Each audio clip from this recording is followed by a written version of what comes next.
తిరుమల ఈ పేరు వినగానే మనందరికీ గుర్తొచ్చేది ఏడుకొండలవాడు. ప్రపంచంలోనే అత్యంత ప్రసిద్ధి చెందిన పుణ్యక్షేత్రాలలో ఇది ఒకటి. కాని ఈ ఆలయం వెనక ఒక అద్భుతమైన కథ ఉందని ఎంతమందికి తెలుసు? అదొక ప్రేమకథ, త్యాగం, ఇంకా తీర్చలేని ఒక అప్పుకి సంబంధించిన కథ. రండి ఈరోజు ఆ రహస్యాన్ని తెలుసుకుందాం. ప్రపంచంలోనే అత్యంత సంపన్నుడైన దేవుడు ఎప్పటికీ అప్పుల్లోనే ఎందుకున్నాడు? భలే ఆశ్చర్యంగా ఉంది కదా ఈ ప్రశ్న. ఈరోజు మనం ఈ విశ్లేషణలో ఈ విచిత్రమైన రహస్యం వెనుక ఉన్న పురాణగాథేంటో చూద్దాం. సరే, ఈ కథ ఎక్కడ మొదలైందంటే కొన్ని వేల ఏళ్ల క్రితం. అప్పట్లో కొందరు మహర్షులకి ఒక సందేహం వచ్చింది. అదేంటంటే హిందూ మతంలోని త్రిమూర్తులలో అంటే బ్రహ్మ, విష్ణు, మహేశ్వరులలో ఎవరు గొప్పవారు అని తెలుసుకోవాలని ఒక పరీక్ష పెట్టాలనుకున్నారు. ఇంతకీ ఈ త్రిమూర్తులు ఎవరంటే మనలో చాలామందికి తెలిసే ఉంటుంది. బ్రహ్మ సృష్టికర్త, శివుడు లయకారుడు, ఇక విష్ణువు ఈ సృష్టిని కాపాడే సంరక్షకుడు. ఈ ముగ్గురే ఈ కథలో కీలక పాత్రధారులు. ఈ పరీక్ష చేసే బాధ్యతని భృగు మహర్షి తీసుకున్నారు. సరే, ఆయన ముందుగా బ్రహ్మ దగ్గరికి వెళ్లారు. కాని బ్రహ్మదేవుడు సరస్వతీదేవితో మాట్లాడుకుంటూ ఇయన్ని అస్సలు పట్టించుకోలేదు. ఆ తర్వాత శివుడి దగ్గరికి వెళ్లారు. అక్కడ కూడా అదే సీన్. శివుడు పార్వతీదేవితో సంభాషణలో మునిగిపోయి భృగు మహర్షిని గమనించలేదు. ఇక చివరికి విష్ణుమూర్తి దగ్గరకొచ్చారు. ఆయన పాలసముద్రంలో శేషశయ్యమీద విశ్రాంతి తీసుకుంటున్నారు. అది చూసిన భృగుమహర్షికి కోపం కట్టలు తెంచుకుని నేరుగా వెళ్లి విష్ణువు వక్షస్థలంపై ఒక్క తన్ను తన్నారు. ఇక చూడండి, బ్రహ్మ, శివుడు ఇద్దరూ కోపంతో ఊగిపోయి శపించడానికి సిద్ధపడ్డారు.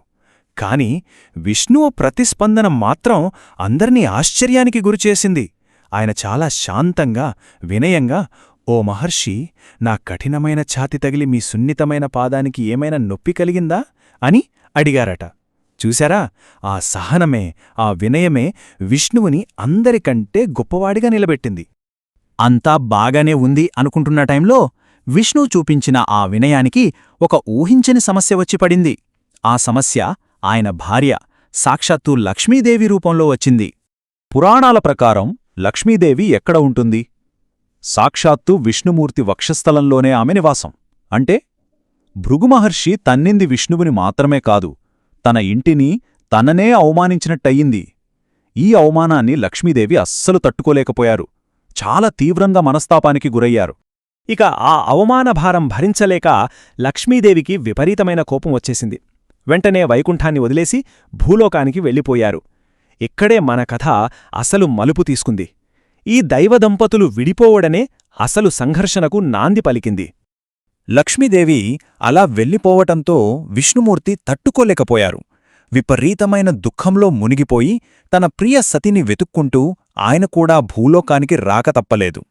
భూమిమీదికొచ్చాక విష్ణువు శ్రీనివాసుడు అనే పేరుతో ఒక సాధారణ మానవుడి రూపాన్ని ధరించారు. అలా తిరుగుతూ తిరుగుతూ చివరికి తిరుమల కొండలకి చేరుకుని అక్కడ ఒక పుట్టలో కూచుని కొన్ని సంవత్సరాలపాటు తీవ్రమైన తపస్సు చేయడం మొదలుపెట్టారు. శ్రీనివాసుడు అలా తపస్సు చేసుకుంటూ లక్ష్మికోసం వెతుకుతున్న సమయంలోనే కథలో ఒక కొత్త మలుపు, ఒక కొత్త అధ్యాయం మొదలవుతుంది. మన కథలోకి ఒక ముఖ్యమైన కొత్త పాత్ర ప్రవేశిస్తుంది. ఇది వినడానికి అచ్చం ఒక అద్భుతమైన జానపద కథలా ఉంటుంది. ఆకాశరాజు అనే ఒక రాజు ఉండేవారు. ఆయన యాగం చేస్తుంటే భూమిలో ఒక తామర పువ్వులో ఒక ఆడశిశువు దొరికింది. ఆమెకు పద్మావతి అని పేరు పెట్టి అల్లార్ముద్దుగా పెంచుకున్నాడు. కొన్ని ఏళ్లు గడిచాక శ్రీనివాసుడు ఒకసారి వేటకు వెళ్ళినప్పుడు అక్కడ పద్మావతిని చూశాడు. ఒక మదపుటేనుగు ఆమె వెంటపడుతుంటే శ్రీనివాసుడు దాన్ని మచ్చిక చేసుకుని ఆమెను కాపాడాడు. అంతే, ఆ క్షణంలోనే, తొలిచూపులోనే ఇద్దరూ ప్రేమలో పడిపోయారు. కాని వాళ్ల ప్రేమకథకి ఒక పెద్ద అడ్డంకి వచ్చింది. అదేంటంటే పద్మావతి ఏమో ఒక మహారాజు కూతురు, ఒక రాకుమారి. శ్రీనివాసుడేమో అడవిలో తపస్సు చేసుకునే ఒక సాధారణ వ్యక్తి. మరొక రాకుమారికి, సామాన్యుడికి పెళ్లి జరగడం అంత సులభం కాదు కదా. పద్మావతి తండ్రి ఆకాశరాజు పెళ్లికి కొన్ని షరతులు పెట్టాడు. రాకుమారిని పెళ్లి చేసుకోవాలంటే అంతే వైభవంగా చెయ్యాలి కదా. మరి శ్రీనివాసుడి దగ్గర అంత డబ్బు లేదు. అందుకే ఆయన నేరుగా సంపదకు దేవుడైన కుబేరుడి దగ్గరికి వెళ్లి పెళ్లి ఖర్చుల కోసం ఒక పెద్ద మొత్తంలో అప్పు తీసుకున్నారు. అయితే కుబేరుడు పెట్టిన నిబంధన చాలా ముఖ్యమైనది. ఆ అప్పుని వడ్డీతో కలిపి ఈ కలియుగం ముగిసేంతవరకు తీరుస్తూనే ఉండాలి. ఈ ఒక్క ఒప్పందమే ఇవాళ మనం తిరుమలలో చూస్తున్న ఎన్నో సంప్రదాయాలకు, ఆచారాలకు కారణమైంది. ఇక ఇప్పుడు కథ పతాక స్థాయికి చేరుకుంది. చాలా నాటకీయమైన, భావోద్వేగభరితమైన ముగింపు ఇది. సరే, కుబేరుడు ఇచ్చిన డబ్బుతో శ్రీనివాసుడికి, పద్మావతికి పెళ్లి అంగరంగ వైభవంగా జరిగింది. దేవతలందరూ వచ్చి ఆ నూతన వధూవరులను ఆశీర్వదించారు. కాని ఆ సంతోషం ఎంతోసేపు నిలవలేదు. తన భర్త ఇంకొకరిని పెళ్లి చేసుకున్నాడన్న విషయం లక్ష్మీదేవికి తెలిసింది. అంతే, ఆగ్రహంతో రగిలిపోతూ ఆమె నేరుగా పెళ్లి జరిగిన ప్రదేశానికి వచ్చేసింది.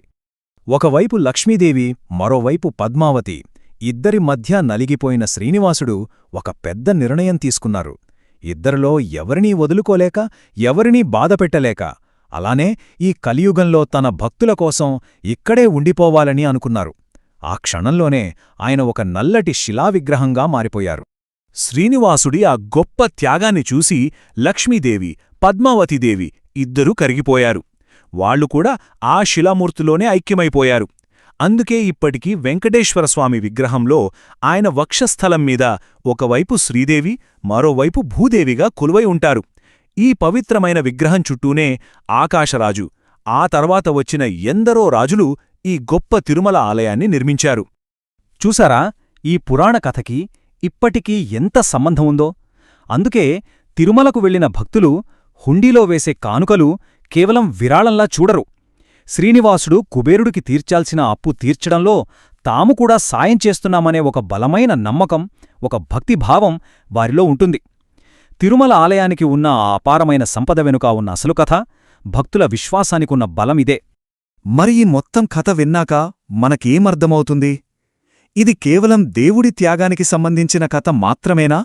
లేక ఈ కలియుగం ముగిసేంత వరకు తన భక్తులను కాపాడ్డానికి ఆయనే స్వయంగా ఇచ్చిన ఒక మాట, ఒక శాశ్వతమైన వాగ్దానమా? ఈ ప్రశ్న గురించి ఆలోచించాల్సిన అవసరం ఎంతైనా ఉంది.